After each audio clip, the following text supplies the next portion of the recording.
ನಮಸ್ಕಾರ ವೀಕ್ಷಕರೇ, ವಿಶೇಷ ಕಾರ್ಯಕ್ರಮಕ್ಕೆ ಸ್ವಾಗತ. ನಾನು ಪೂರ್ಣಿಮಾ.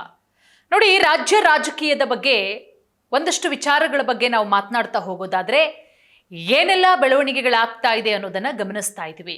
ಅದರಲ್ಲೂ ಬಹಳಷ್ಟು ದೊಡ್ಡದಾಗಿ ಕೇಳಿಬರ್ತಾ ಇರುವಂತಹ ವಿಚಾರ ಸಿಎಂ ಬದಲಾವಣೆಯ ವಿಚಾರ. ಅದರಲ್ಲೂ DCM DK ಶಿವಕುಮಾರ್ ಅವರು ಸಿಎಂ ಆಗ್ತಾರೆ. ಸಿಎಂ ಸಿದ್ದರಾಮಯ್ಯ ಅವರು ತಮ್ಮ ಸೀಟನ್ನು ಬಿಟ್ಕೊಡ್ತಾರೆ. ಹೈಕಮಾಂಡ್ ಆದೇಶ ಆಗಿದೆ. ಇನ್ನೇನು ಕೆಲವೇ ದಿನಗಳಲ್ಲಿ DCM DK ಶಿವಕುಮಾರ್ ಅವರು ಸಿಎಂ ಆಗಿ ಪ್ರಮಾಣ ವಚನ ಸ್ವೀಕಾರ ಮಾಡ್ತಾರೆ ಅನ್ನುವಂತಹ ಮಾತುಗಳು ಕೂಡ ಕೇಳಿಬರ್ತಾ ಇದೆ. ಇದೆಲ್ಲದರ ನಡುವೆ ಈ ಬಸನಗೌಡ ಪಾಟೀಲ್ ಯತ್ನಾಳ್ ಯಾರಿಗ್ ತಾನೇ ಗೊತ್ತಿಲ್ಲ.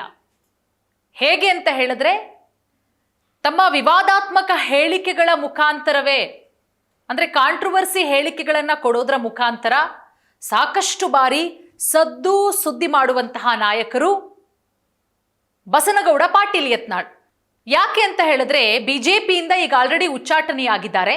ಅದೆಲ್ಲದರ ನಡುವೆ ಅವರ ಹೇಳಿಕೆಗಳು ಪಕ್ಷದಲ್ಲಿದ್ದಾಗ, ಬಿಜೆಪಿ ಪಕ್ಷದಲ್ಲಿದ್ದಾಗಲೂ ಕೂಡ ಬಸನಗೌಡ ಪಾಟೀಲ್ ಯತ್ನಾಳ್ ಅವರು ಕೊಡ್ತಾ ಇದ್ದಂಥ ಹೇಳಿಕೆಗಳು ಸಾಕಷ್ಟು ವಿವಾದವನ್ನ ಉಂಟು ಮಾಡ್ತಾ ಇತ್ತು. ತಮ್ಮ ಸ್ವಪಕ್ಷದ ವಿರುದ್ಧವೇ ಒಂದಷ್ಟು ಹೇಳಿಕೆಗಳನ್ನ ಕೊಡ್ತಾ ಇದ್ರು. ಅದು ಸ್ವಪಕ್ಷದವರ ಕೆಂಗಣ್ಣಿಗೆ ಸಾಕಷ್ಟು ಬಾರಿ ಗುರಿಯಾಗ್ತಾರೆ. ಯಡಿಯೂರಪ್ಪನವರ ಬಗ್ಗೆ ಮಾತನಾಡೋದು, ಯಡಿಯೂರಪ್ಪನವರ ಪುತ್ರರ ಬಗ್ಗೆ ಮಾತನಾಡೋದು, ಅದು ಓಪನ್ ಆಗೇ ಮಾತನಾಡ್ತಾ ಇದ್ರು. ಯಾವುದೇ ರೀತಿಯ ಫಿಲ್ಟ್ರು ಕೂಡ ಹಾಕೋತಾ ಇರಲಿಲ್ಲ. ಇದರಿಂದ ಬಿಜೆಪಿ ಹೈಕಮಾಂಡ್ಗೆ ಆ ವಿಚಾರ ತಲುಪಿ ಅಲ್ಲಿಂದ ಪಕ್ಷದಿಂದ ಯತ್ನಾಳ್ ಅವರು ಉಚ್ಚಾಟನೆ ಕೂಡ ಆಗ್ತಾರೆ. ಸದಾ ಸುದ್ದಿಯಲ್ಲಿರುವಂತಹ ನಾಯಕರು ರಾಜ್ಯದಲ್ಲಿ ಯಾರಾದರೂ ಇದ್ರೆ ಅದು ಬಸನಗೌಡ ಪಾಟೀಲ್ ಯತ್ನಾಳ್ ಅವರು. ಸದಾ ಸುದ್ದಿಯಲ್ಲಿರ್ತಾರೆ. ಒಂದಲ್ಲ ಒಂದು ವಿಚಾರದ ಮುಖಾಂತರ ಸದಾ ಸುದ್ದಿಯಲ್ಲಿರುವಂತಹ ನಾಯಕರು ಬಸನಗೌಡ ಪಾಟೀಲ್ ಯತ್ನಾಳ್ ಅವರು. ಈಗಲೂ ಕೂಡ ಒಂದು ವಿಚಾರ ದೊಡ್ಡ ಮಟ್ಟದಲ್ಲಿ ಚರ್ಚೆ ಆಗ್ತಾ ಇದೆ. ಈಗ ಅವರು ಬಿಜೆಪಿಯಲ್ಲಿ ಇಲ್ಲ, ಬಿಜೆಪಿ ಪಕ್ಷದಿಂದ ಉಚ್ಚಾಟನೆ ಮಾಡಲಾಗಿದೆ. ಆದರೂ ಕೂಡ ಒಂದೊಂದು ಹೇಳಿಕೆಗಳು ಸಾಕಷ್ಟು ಸದಾ ಸದ್ದು ಮಾಡ್ತಾ ಇರುವಂತಹ ವಿಚಾರ. ನೋಡಿ, ಒಂದು ಕಡೆ ಸಿಎಂ ವಿಚಾರ, ಸಿಎಂ ಬದಲಾವಣೆ ವಿಚಾರ ದೊಡ್ಡದಾಗಿ ಸುದ್ದಿ ಮಾಡ್ತಾ ಇದೆ. 2.25 ವರ್ಷ ಆಗೋಯ್ತು. DCM DK ಶಿವಕುಮಾರ್ ಅವರೇನೋ ಸಿಎಂ ಆಗ್ತಾರ ಕಾಂಗ್ರೆಸ್ನಿಂದ. ಈಗ ಯತ್ನಾಳ್ ಅವರು ಒಂದು ಹೇಳಿಕೆ ಕೊಟ್ಟಿದ್ದಾರೆ. ಏನ್ ಗೊತ್ತಾ, ನಾನು ಹೊಸ ಪಕ್ಷ ಕಟ್ತೀನಿ, 2028ಕ್ಕೆ ರಾಜ್ಯದಲ್ಲಿ ನನ್ನ ಪಕ್ಷ ಅಧಿಕಾರಕ್ಕೆ ಬರುತ್ತೆ, ನಾನೇ ಸಿಎಂ. ಅಂದ್ರೆ ಈ ಮಾತನ್ನ ಹೇಳಿರೋದು ಬಸನಗೌಡ ಪಾಟೀಲ್ ಯತ್ನಾಳ್ ಅವರು. ಹೊಸ ಪಕ್ಷವನ್ನ ಕಟ್ಟಿ 2028ಕ್ಕೆ ಅಧಿಕಾರಕ್ಕೆ ಬರ್ತೇನೆ, ಆಗ ನಾನೇ ಸಿಎಂ ಆಗ್ತೀನಿ ರಾಜ್ಯದಲ್ಲಿ. ಶಾಸಕ ಯತ್ನಾಳ್ ಅವರು ಘೋಷಣೆಯನ್ನ ಮಾಡಿದ್ದಾರೆ.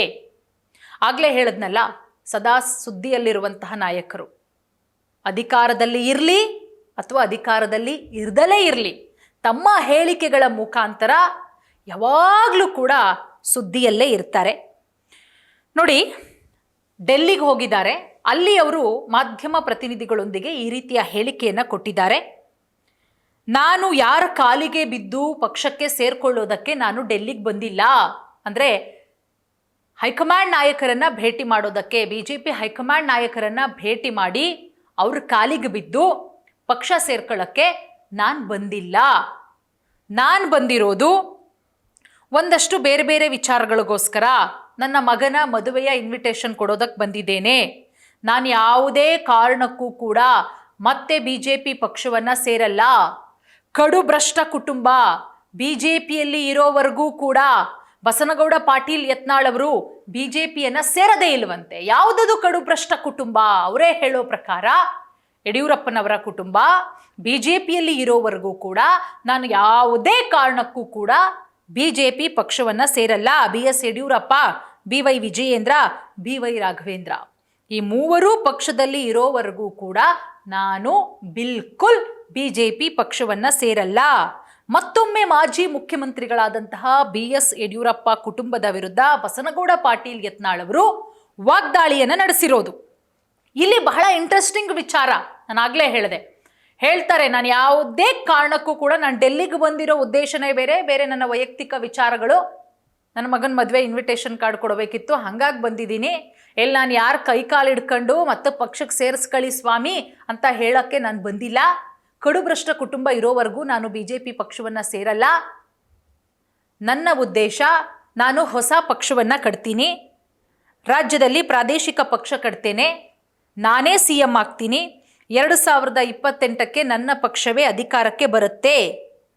ವಿಜಯಪುರ ಶಾಸಕರಾದಂತಹ ಬಸನಗೌಡ ಪಾಟೀಲ್ ಯತ್ನಾಳ್ ಅವರು ಸ್ಫೋಟಕ ಭವಿಷ್ಯವನ್ನ ನಡೆದಿದ್ದಾರೆ.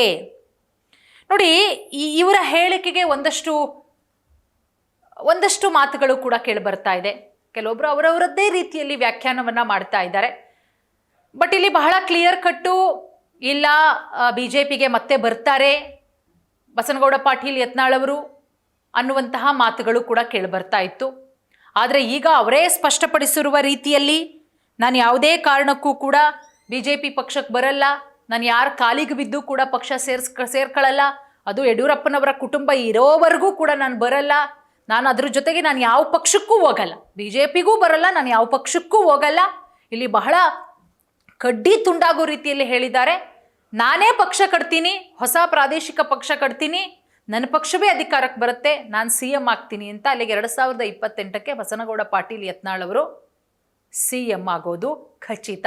ನಾವು ಹೇಳ್ತಾ ಇಲ್ಲ, ಸ್ವತಃ ಯತ್ನಾಳ್ ಅವರೇ ಹೇಳ್ತಾ ಇರೋದು. ನೋಡೋಣ, ಇನ್ನೂ 2 ವರ್ಷ ಇದೆ, ಏನೆಲ್ಲ ಆಗುತ್ತೆ.